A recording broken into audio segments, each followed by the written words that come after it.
Good afternoon and welcome to Catholic Charities' inaugural Conversations with Impact, a monthly forum where we explore the most pressing issues of today, inspire action and collaboration, and imagination for a better future.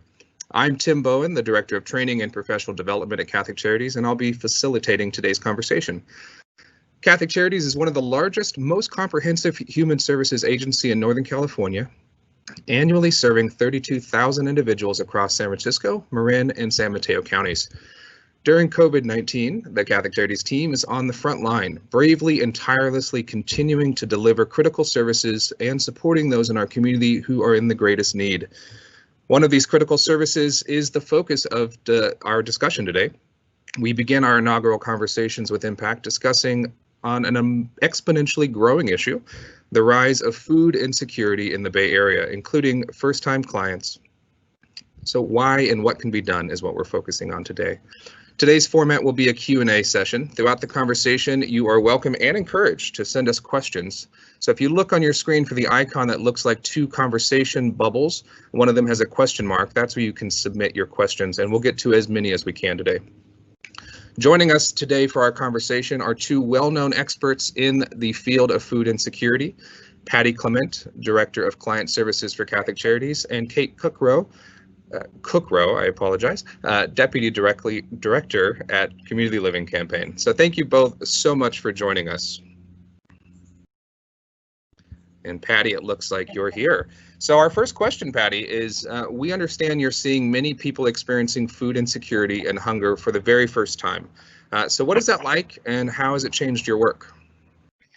Well, hi, Tim. And yes, it has changed the work because the need has really grown, with many experiencing food insecurity for the very first time. Catholic Charities is addressing the growing and ever-changing need in a number of ways. We've expanded our food pantry and added delivery service to meet the growing need. Each week, together with our community partners, we reach nearly 1,000 households with food and families who might otherwise go without. For many years, Catholic Charities has offered the food services each Thursday at Catholic Charities OMI Senior Center, with many of our seniors from the center serving as volunteers, which made the distribution happen. We've now expanded this service by adding additional seniors and families who are now in need. Our employees are now dressed and gloved for safety, and they help pack and distribute the food from the San Francisco Marin Food Bank to seniors and families in need, as our regular senior volunteers are now sheltering in place. And so we've had to find other people to help distribute the food. On Tuesdays, we join forces with our longtime community partners, the YMCA Family Resource Center, and Kate and her team at the Community Living Campaign. We provide space for our partners to package and distribute groceries to their regular clients and also to meet the growing needs of families struggling to make ends meet. The economic fallout from the coronavirus pandemic has meant many more families and seniors, people with disabilities, are experiencing hunger and food insecurity, including a large number who are experiencing it for the very first time. This has changed our work because we're used to serving a regular group at our distributions. Now we've expanded to others who show up just out of the blue and are in great need. The newer people are in more need than just food. They need help emotionally with what's going on, support, answering questions about rental assistance. They're looking for answers to any issues they might have with evictions or the fear of being evicted, and then giving just some basic needs of where do they go with the multiple needs that they're dealing with right now. Kate, would you like to share more about your partnership and the important work that we're doing together? Sure, Patty, and hi, everybody. So Community Living Campaign focuses on creating connections that older adults and people with disabilities need to age and thrive in their communities. And we have been in the OMI neighborhood working together with Catholic Charities for, I think since about 2008, and have been partnering through the whole period of time. And with COVID and the pandemic, things have just become more intense, particularly older adults, people with disabilities who tend to have high risk factors. are facing more urgent needs, more challenges. People who would normally have gone out and done some of their own shopping are not feeling safe doing that, so they need food. People who are normally out and active and contributing members of the community who show up for meals at senior lunch sites are not able to do that. So there's an absolute need. So we've continued to serve the about 110 people out of the Catholic Charities parking lot at the moment, which came about because our normal packing site it has been turned over to an emergency childcare center for essential workers. So with Catholic Charities, we've been able to keep going. We have yet to miss a week of deliveries, and given how essential the food is to everybody, that's pretty important to us and to them. We have of the people that we serve, about 94% say that the food that they get on a weekly basis is part of what lets them stay and age in their own homes. And another 91% say they feel less isolated. And that for us is really a big part of this, that the food is the same way that Patty says, the food is the entry point. That's how we get people, to show up. And then it's really all about creating those connections to services, those connections to each other, to help end isolation and really help somebody continue to thrive in the community. We have been delighted to work with Catholic Charities for years. And this is, so in previous years, we've helped, Catholic Charities has provided volunteers together. We're helping make sure that about 600 people get turkey and fixings every December. And, having the space to be able to do that, and Catholic Charities volunteers makes that possible. During the pandemic, in addition to space, we've also been able to provide extra food to our folks through Catholic Charities. So all of these things just really make a difference. But I think the biggest is just Patty and Catholic Charities are so committed to the neighborhood that it's really just been a delightful partnership. And, partners can kind of go a number of ways, but it's very, very rare to have a partner who, when a problem comes up in the community, you have someone that you can just pick up the phone and call and know that they're going to help you come up with a solution. And that really has been the way that it's worked with us with Catholic Charities. And that's part of what, for us, makes this work really well. And so we're delighted to be able to be on here and talk a little bit about that. Wow. Well, thank you both for opening with that. That's really important to hear the valuable contributions that the partnership between Catholic Charities and Community Keep Living Campaign are making for the community. Patty, I do have another question for you, and that is, we understand that many Catholic Charities employees have needed to pivot their roles during COVID-19. So could you share a bit about that? Sure. Yeah, unfortunately, because of the nature of the program, some of our programs have had to either close or take a pause in their normal work during this pandemic. And many of my colleagues in these programs have pivoted their roles to support the programs and serve on the front lines. One of these services is delivering the meals to the seniors and people with disabilities living independently in the community, who are now supposed to be sheltering in place and really don't feel safe or can't go out in the community. Our colleagues, they make the food deliveries. It includes hygiene bags of hand sanitizer, reusable masks, a toothbrush, toothpaste, deodorant, and other essentials as part of the delivery. Partially, these items are donated and packaged by the Order of Malta, another partner of ours. Many of these are very quick, socially distanced visits, and they can be the only in-person connection that senior or a person with disability actually has outside of their home. So it's very important that we make those little connections. These moments also give us a chance to do our little wellness checks, letting our seniors know we remember and care about them. As we're talking about the food insecurity, another important thing to mention, I think, is Catholic Charities is also staffing a hotel in San Francisco and 2 in Marin. We're housing the homeless due to the COVID outbreaks that are occurring in the shelters.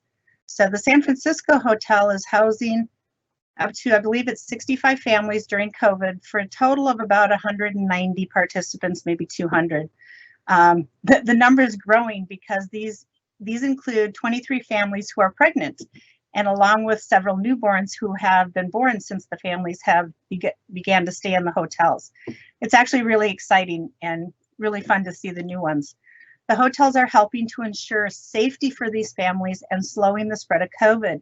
And it's important to mention these families in the hotels during our discussion because it's the food insecurity that they're also being assisted with. If they weren't in the hotels, most of these people would be out on the streets.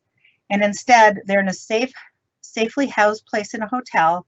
They're getting 3 meals a day and ensuring that they're not going hungry. Very important work that's happening out there. Great, that's fantastic. Thanks for getting into that for us, Patty. Kate, this question is for you. We've heard that you've been feeding people since the beginning of COVID-19 and also well before that. And we heard that you have a story that you'd like to share, something that's touched you. Oh, sure. As I said, a big part of what we do, food is just the start. It's absolutely essential. It helps somebody, age in their home. But it's really that access to a connection and to helping somebody really make sure that they're not alone. And that's gotten really challenging during the pandemic.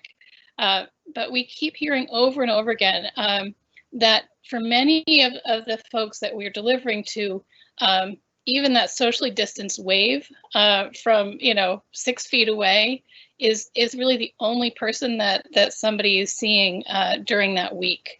And so I can't tell you how many times we've gotten little notes about it, or one of our connectors has brought it up. And it's just knowing that even that small connection is happening is making a big difference. We've also increased the amount of time that we're spending on the phones pretty dramatically. So we've seen about a 40% increase in the amount of call hours that our staff is spending on the phone with folks to make sure that everybody remains connected. But it's just, it's wonderful to know that it really is making a difference in keeping people from getting too isolated as we're all socially distanced. Absolutely making a difference. And that actually goes right into a question that we have from one of our attendees today. And that is, to what degree has your food distribution increased since the start of the pandemic? So you mentioned increased calls. What about the food distribution itself? And this question's for both Kate and Patty. Patty, you want to take that? Sure, I'll take off with this one. So while many of our seniors have started to shelter in place and no longer go out of the home to get food, a lot more deliveries have happened. We've never done home food deliveries before, and we were doing about 170 a week. And then also the San Francisco Marin Food Bank started doing deliveries looking at the oldest people first. So, people 85 and older, and then they're working their way down. So we weren't having as many people normally show up at our food distribution. However, we noticed instead of maybe serving 250, we were serving 260. And while our regular clients, 100 of them are staying at home, we're still serving 250 seniors or 250 families. And so it almost by the end of the first month, I guess we practically doubled what we were doing. And I'm seeing the same thing with the Family Resource Center through the YMCA that works out of our adult day program parking lot, that they're having also a huge increase. And they're also providing some of the food that we're using to be able to deliver to our clients. So. Great. Well, that's really helpful for everyone to know. And 15 minutes goes by really fast. So we're at our final question already. And this is also for both Patty and Kate. And that's, what more should be done in our community to support those who are worried about having enough to eat for themselves and for their families? Well, I think, Patty, go. Sure. One of the things that people need to know and what they could do is realize that food insecurity isn't a big surprise. This is happening in everybody's neighborhood right now, even if you don't realize it. Participating in today's gathering is a great start, but people out there, we need to let them know that they don't need to do this on their own. They shouldn't be afraid to ask for help because help is out there. And if you're able to make a donation, please do so, because a little money goes a long way to help with food insecurity. So I can't emphasize Patty's point enough. So absolutely all of the above, and continue to educate yourselves. Remember that this is an issue affecting neighbors in all of our neighborhoods, and that when you add in COVID, even people that you think may be well off may not have access to be able to actually get the food if they're sheltering in place. And finally, make sure that people know that they should ask for help. Anything you can do to encourage people. This is, for many, it's the first time they've ever asked for help, and so there's a lot of resistance and barriers to overcome. We try and remind neighbors that asking for help is not a sign of weakness. It's a way to stay healthy so that they can age and thrive at home, and a way to stay strong for themselves and their families and their community. So anything you can do to kind of help get people over that little barrier is a really, really huge help. Great. Well, thank you, Patty and Kate, both of you, so much for your insight today into this really pressing community problem and how we are collaborating together to help feed our neighbors. Also, thank you to everyone for joining us today for this inaugural Conversations with Impact.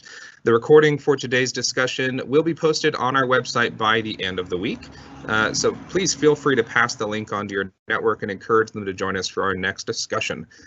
Feel free to also send us topics you would like to hear more about in the coming months, because our work is made possible by you. We really appreciate the support from the community, and we ask that you please consider making a gift today at catholiccharities.sf.org so we can continue to reach those in our community who are in the greatest need during COVID-19 and into the future. More information on how you can give is also in the chat box right now. We hope you'll join us again next month for another special edition of Conversations with Impact. Details to be announced in the coming week, and please see our website for details. Thank you so much for joining us today. Take care.